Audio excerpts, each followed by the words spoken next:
The energy for the first week of July is all about initiative. I'm an intuitive coach, and this is my energy report for the week of the 29th June to the 5th of July. At the end of this report, there's an energy reset channeled by the guides to help you release all that no longer serves you and to download the energy being made available this week. Now, in the unfolding story of leadership that started when Mercury went Kazimi in its forward movement on the 4th of June, we have spoken about acceptance and resilience, and this week, which is the first week of July, we're talking about initiative. Almost like a next step in the story of becoming a leader who focuses on trust-based systems versus control-based systems. Now, when we spoke about July as a month, we also spoke about July week 1 as being that moment when the spark happens and the fruit falls off the tree. So we have to look at July first week in both these contexts. The context of the month of July, which is all about integration and where this first week is that spark, and also the context of the whole journey of leadership that we're on, that started on the 14th of June and that will end on the 1st of October. And in that journey, we have spoken about acceptance, we've spoken about resilience, and now we're talking about leaders and their need to take initiative. So, also just to remind you, the concept of the leader, as mentioned by the guides, is anyone who is moving forward. It doesn't have to be someone who has a lot of people listening to them or working with them.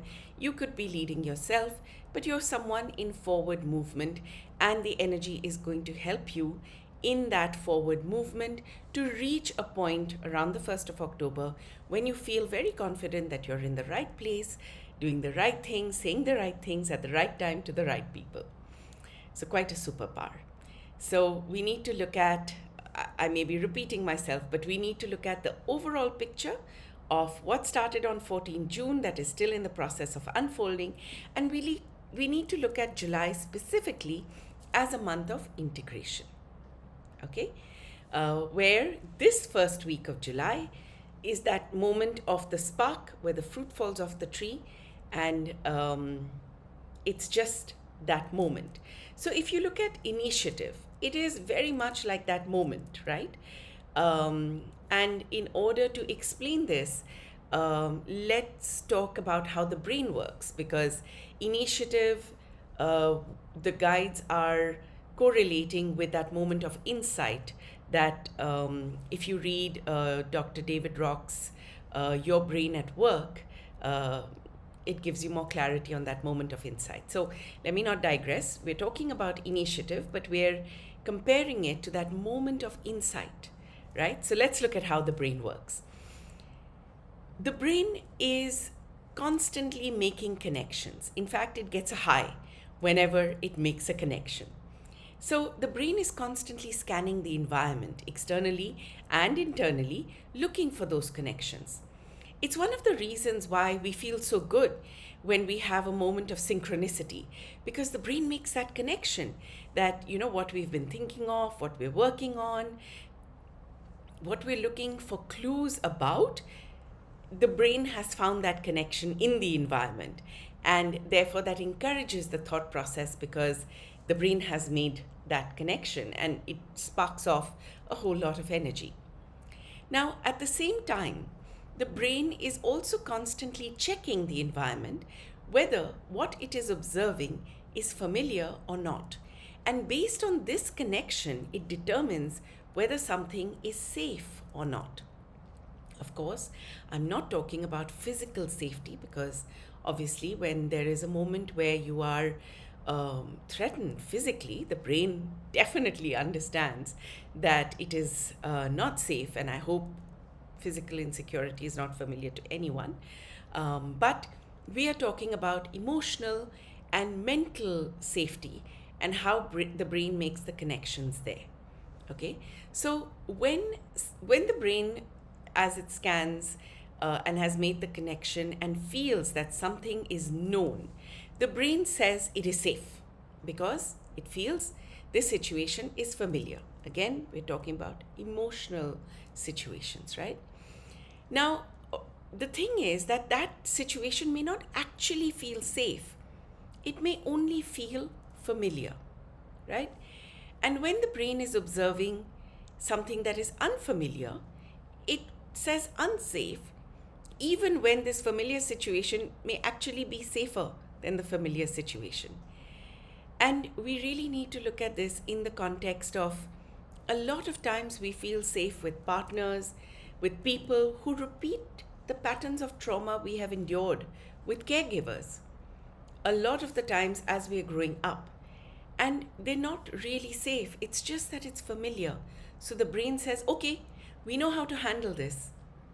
And therefore it tells you, or it makes you feel that you are safe. Okay? I mean, this is a very simplistic explanation. Of course, there's a whole lot that goes into this because the body is in fight or flight mode constantly. So you're not really safe. But we're just looking at how the brain works right now. And what we're trying to see is that this brain is constantly looking to make connections. When it makes connections, when it has that aha moment, that energy is resolved and that energy is initiated, and we need to understand that a lot of times the brain will say, okay, this looks familiar, therefore this must be safe, when it's actually not safe. So this is just pieces of the puzzle. We're going to bring it all together. So we're just setting the context. Okay, now why is it important to know this about connections, about the fact that some connections may feel safe even when they're not? So first, the bad news, which is that connections once formed in the brain cannot be disconnected. They are always there. So those trauma patterns, they will always be there, right? But there is good news, which is that new connections can be formed and they can be made to override the old connections. So it is like forming a habit. It does require an effort to change, but this new connection, once formed and once practiced diligently, once we approach life with that new connection, it actually can become stronger and override the old connection. So there's hope. So now, we have to understand what do we mean by making this new path, which seems unfamiliar and unsafe, but is actually safe. What do we need to do in order to make this new path the go-to path for the brain, right? That then identifies safe situations as safe situations. So, in order to change, one must understand that the brain has just developed a familiarity with a certain pathway, and so it wants to default to that pathway because it takes less energy. Okay? Because if you understand the way the brain works, it likes to take the new thing that we're learning and make it subconscious. So that's why when you're first learning a car, you have to, think about the gear, or, think about the clutch and the accelerator, think about the indicators, etc. But once you learn how to drive the car, you're just doing it. You don't have to think. In fact, you can think of 100 different things while doing that, right? So the brain likes to reduce its energy utilization. It's an efficient organ, great. But what it does is that then those familiar paths also we default to, right? So the key when we want to do something new is we have to work on this whole new pathway. And we have to practice it, trigger it often enough so that it becomes as familiar or more familiar than the old pathway. Okay? So once we've gotten clear on that, let's come back to why initiative is important, or why that moment of insight is important. It's important because in order to create this new pathway, the brain needs an energetic pulse. Now that pulse happens when we feel that moment of insight, that aha moment, that moment that often comes when you're in the shower or working out, or just basically doing something that has nothing to do with the problem, and you just get this moment of clarity, and it's like, oh, okay, you just see something that you've been wanting to see, and now you can't unsee it because It's that aha moment. And it's that moment where the reason it feels that way is new neurons fire together on account of having figured out this solution. And so basically, that new pathway is now formed. The most important thing is that when you have that aha moment, make a decision to do one thing about it to keep it there. That's your first, sort of flexing of that new neuron, which makes it stronger. So even if it's open your voice note, talk about it, take a pen, journal it,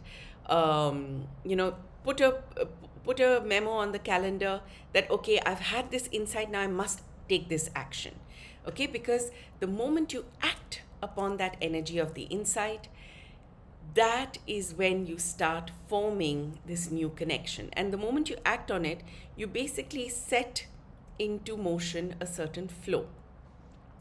Okay, right. Now that we've received this lesson, let's get back to the energy.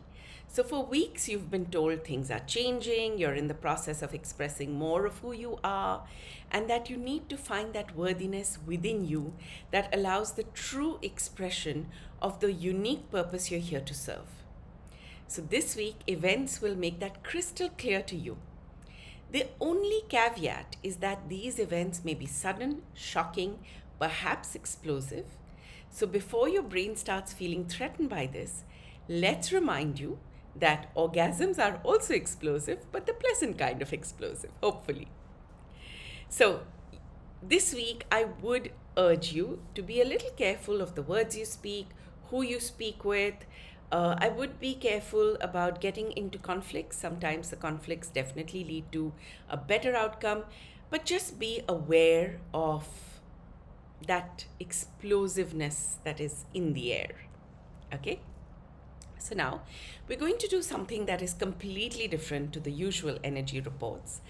I'm going to go through zodiac sign by zodiac sign, telling you where, as per Hellenistic astrology, the whole sign houses, if your ascendant is a particular zodiac sign, what are the themes that you can watch out for? Okay, so just before that, to the uninitiated, there are three signs. There are three top signs that we look at. One is your rising sign. This is all about you, your system, your body, your mind and soul, what is going on in my life overall.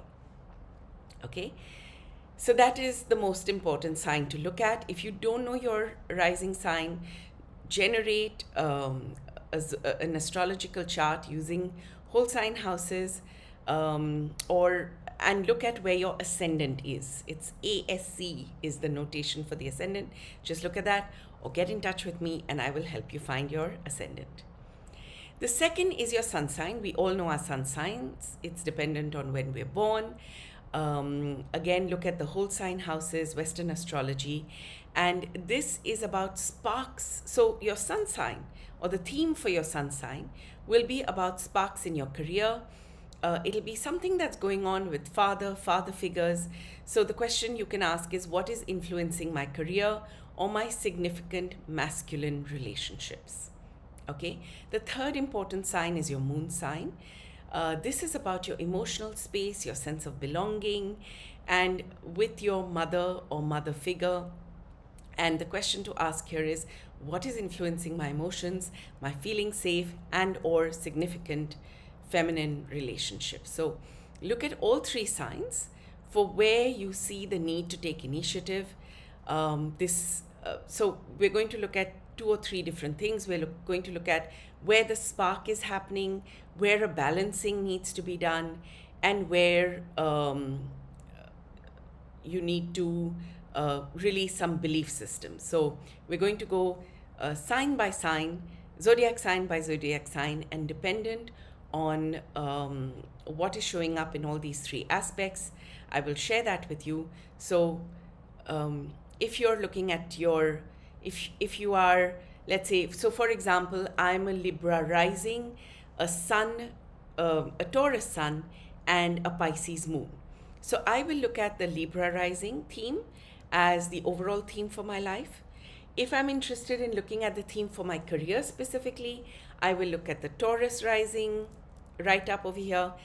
And if I'm interested in looking at what's happening in my emotions, in my home, with women in my life, I will look at my moon sign. Okay, so I hope this helps. Otherwise, just get in touch with me and I will help you decipher this whole thing. Okay, so let's start with Aries rising, sun or moon. The theme where you may be feeling the spark or initiative this week is in areas around family, the home, your core identity, the way you belong in the world. Okay? You may also be feeling the need to find a solution that is unique to you and which will help balance your needs with the needs of others. Okay?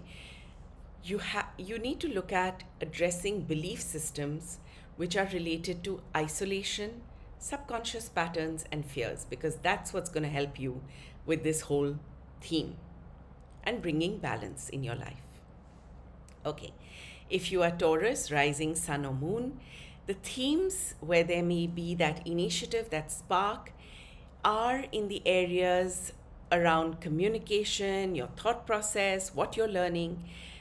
You may feel the need to find a solution that is unique to you, which will help balance your daily habits, your routines, your physical health, with your call to spirituality, sleep patterns, and need for space. So these two areas need balancing. And for this to happen, you need to address belief systems around your goals, networks, the way the world sees your work. Okay, Gemini rising. So the theme for initiative is around finances, how you make money, how you value yourself. You will be needing to find a solution unique to you, but that will help you balance the way you look at your networks, goals, and external perception of your career, and balancing that with your need to express your creativity and have fun with life in life. So your need is to address belief systems around your career, your status. Okay, Cancer, rising, sun, and moon. The themes where there may be these sparks and insights are around your appearance, your body, your self-awareness, and the image you project. The need for balancing and finding a solution that is unique to you to create that balance will be between your career, status, ambitions, and that with your roots, home, parents, core identity. The belief systems you need to look at are around your ethics, your philosophy, or the way you look at life, and your exposure to the world. When it comes to Leo rising, sun or moon, the themes where there's that need for initiative, where you may be feeling that spark or insights, could be around your subconscious patterns, sleep, fears, and isolation. You may feel the need to find a solution unique to you, which will help balance your personal way of thinking, looking at the world, with your desire to communicate and express yourself. The other thing about Leo is there could be a need to balance your need to travel, explore the world, with expectations from siblings and other such very close relationships. You need to address your belief systems around your partnerships, other people's resources, debt, or sex. In terms of Virgo, rising, sun, and moon, the themes where there's initiative are around your network, social situations, philanthropy, the way your work is seen. You may feel the need to find a solution that is unique to you, which will help balance your partnerships and shared resources with the way you earn money and feel valued. You need to address belief systems around intimate relationships and boundaries with others. So Libra rising, sun and moon. The themes where there are sparks and initiative are around your career, your status, your ambitions. You may be feeling the need to find a balance between your intimate relationships and your concern for others with your own needs and the way you see and define yourself. You need to address belief systems around your habits, daily routines, and body. When it comes to Scorpio, rising, sun, and moon, the theme that is being brought up are the way you think about things, your philosophy, your ethics, and your exposure to the world. You may be feeling the need to balance your daily work routines, habits, and body with your subconscious thought patterns, sleep, and isolation. You need to address belief systems around creativity, romance, play, and children. Sagittarius rising sun and moon. The themes here may be where there is an initiative, where you're feeling that spark or that initiative, could be around partnerships, shared resources, debt, and sex. You may be feeling the need to find balance between fun, romance, creativity, children, and play with the way your work is seen in the world, your networks, and social groups. You need to address belief systems around home, roots, family, and important female authority figures. Capricorn, sun, moon, and rising. The themes where there may be sparks are around your intimate relationships, negotiations, your concern for others. You may feel the need to find a solution that will help balance your family, roots, important women in your life in terms of family, with your career, ambitions, and status. You need to address belief systems around the way you think, your siblings, and the way you communicate. Aquarius, rising sun and moon. The themes where there may be sparks are around body, health, daily routines, around work and your duties or your sense of duty. You may feel the need to find a solution that will help balance your communication, thought process, connection with siblings, with the need to develop a way of thinking, philosophy, a way to learn, and exploration of the world. You need to address belief systems around finances and the way you value yourself. Pisces, rising sun and moon. We're at the end of the astrological zodiac. The themes here may be that sparking or that initiative around romance, creativity, play, and children.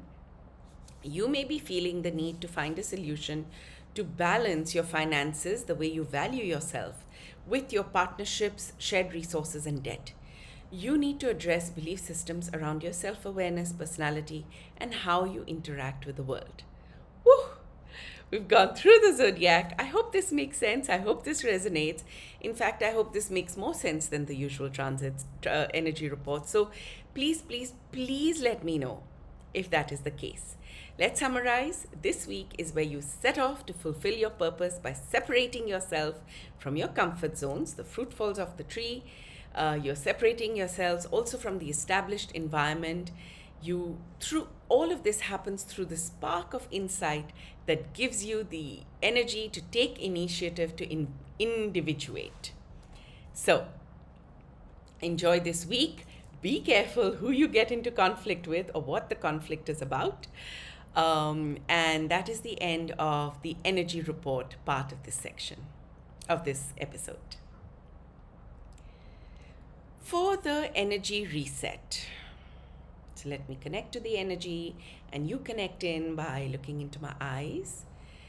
And what I'm being shown is the feet, especially the instep, that arch, and the calves. And there's a lot of stress and tightness there. And this is all on account of your wanting to walk a certain path, to express yourself in a certain way, and being worried about how the world will see you.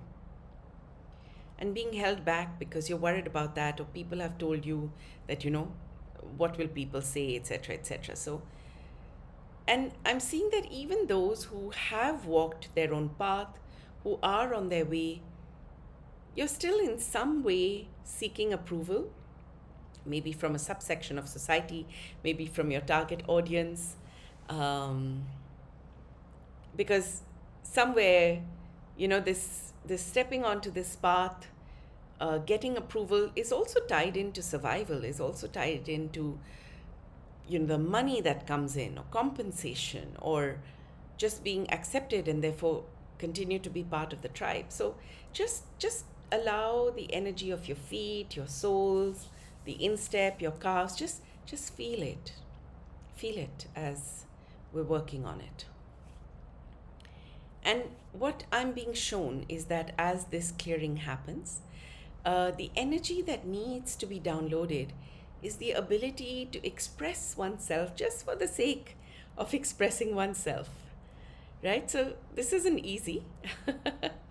It takes a lot to feel that level of certainty and security within oneself. But it is necessary to embody and download this now, especially when we're looking at being leaders who set up trust based systems and not control based systems, when we're looking at changing the order of things. Because it is necessary to be able to trust oneself fully, to be able to express oneself just because one knows one is capable of it, one is special, one is valuable, one is unique, right? Wonderful. Yes.